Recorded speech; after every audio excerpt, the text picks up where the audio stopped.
Hello and welcome to Conversation Corners. My name's Kunal, and as usual, I like to dissect interesting ideas. And today it's all about the status quo and what you and I can do to break this. I remember this movie called Swimming with the Sharks, in which Kevin Spacey plays the lead role. I forgot the names of the other two protagonists, but the whole concept of that movie was in order to go higher and higher and higher in the corporate ladder, you have to be highly self interested and you have to step on people, and sometimes you have to compromise with who you are. Now, that creates a whole belief system that you have to look out only for yourself because no one else is looking out for you. So they say to survive in the world of sharks, you have to become a shark yourself. Now, let's look at the consequences of this belief, right?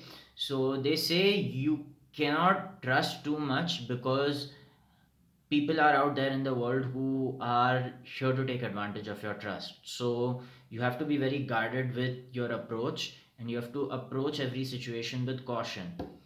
Now, at first examination, this may seem advantageous because if we are continuously guarded against threats, the chance that those threats will penetrate us and affect us is little to none, right? So if we remain distrusting and very cynical of every person we encounter, the chances that we'll face disappointment or betrayal from the people we encounter are little to none because we have such little faith in other people. But the flip side to this kind of behavior is that you are really capping your upside.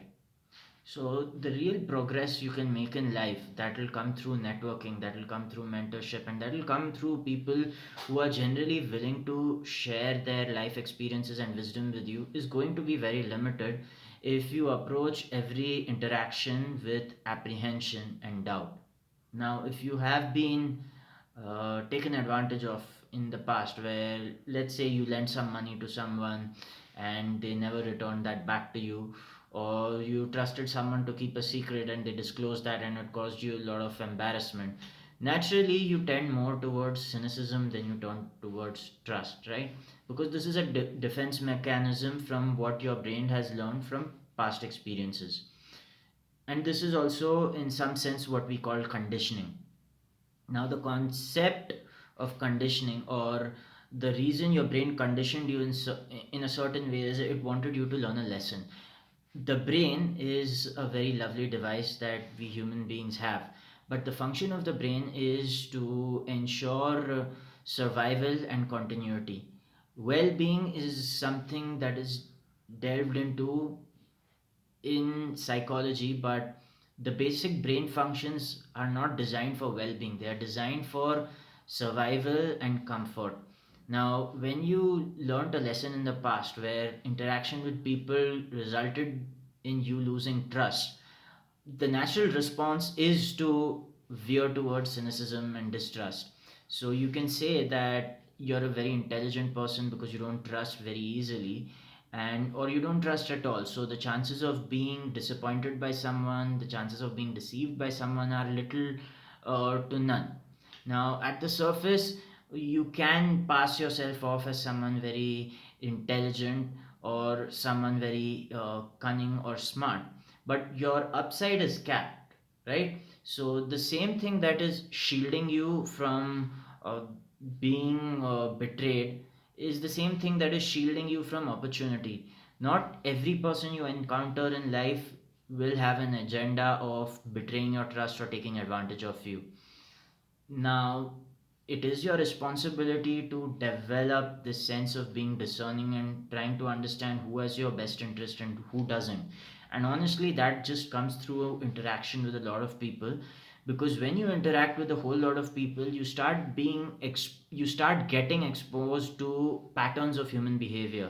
And when you expose yourself to people again and again, and when you have a lot of interactions with them under different circumstances, obviously you understand how human behavior in general works, which is why the more people you interact with over a course of time, the easier it becomes to deal with one specific person, because we live in a society and we all have certain patterns and programs that govern us. So the more we interact with people, the more ideas we develop about how one individual person will operate. Of course, this idea may not correspond 100% with reality, but the more interactions you have with people, the more accurate your ideas become of them.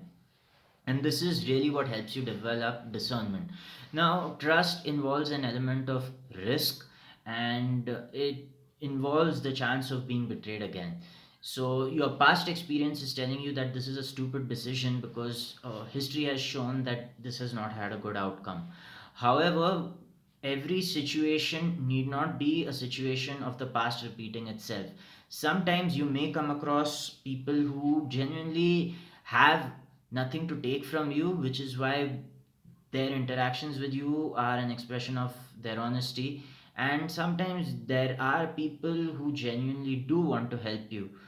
Now, the reason your brain believes that this is not easy, or this is impossible, or this doesn't happen is your brain is geared towards survival. So, let's say you experienced a certain level of betrayal in the past with respect to your trust or anything else that you shared, which was later disclosed. Your brain registers that as an event which says, hey, this is not safe, so don't repeat this again. Now, every event that will happen in the future may not be a repetition of your past. So, if you repeat your past behavior and say, this is dangerous, that's why let's not interact with people, let's stay as closed and isolated as possible, the chances of being betrayed are definitely going to go down because you simply don't come into contact with so many people. But your upside is also capped. There's a whole lot of knowledge and information that other people have that you don't have. Now, if they have the opportunity to interact with you, if they get to know what you require, they'll be able to share this with you, right?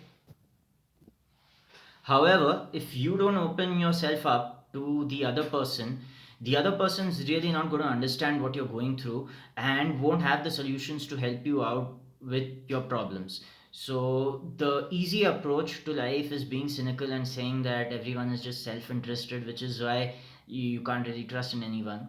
The courageous approach is to try and find out people you can reach to and let them know what is troubling you in the moment, so that if they have the tools to help you out with, they will be able to do so. And of course, this is an act of courage because human beings by nature are self-interested, right? That is what drives most of our interactions. But there is a space, uh, there is a certain level of consciousness in us where we recognize the other person as us and we recognize the other person's interest as our own interest. The best example to give you is a parent and child relation. So a parent is willing to invest their resources to ensure that the child grows, thrives, and survives. So not everyone is your parent, but there are people you come across who have access to so much abundance that sharing their wisdom and knowledge with other people is not seen as a loss for them. If you live in an environment where no one has access to any level of abundance, obviously there's going to be mistrust and everyone will want to fleece the other person for their self interest. Which is why when you seek help or mentorship from someone, make sure that it's someone way more accomplished than you are, because they're not looking to extract anything from you. Of course, it is hard to come across these people because you have to bring value to the table and not necessarily try and extract from them, right? So if you want to make certain changes to your life in different aspects, may that be health, career, relations, your intellect, or whatever, you will need to share more than just a conversation with someone else. You will need to get personal at some level and share some ideas or share some experiences from the past, which can then be related to the other person. And it's not necessary that they may use that against you. It's hard to build this discernment, and yes, you will have to endure the wounds or pain or embarrassment quite often. Like you might give some embarrassing details of what happened to you before in a close intimate conversation, and maybe this gets leaked later. But that's the kind of risk you have to deal with in life, right? You're not guaranteed everything, and if you want to approach everything with caution, the pace at which you can grow is going to be capped a lot. So at the end of the day, you need to decide whether you're going to take the risk of growth or whether you're going to stay within the comfort of certainty and assurance.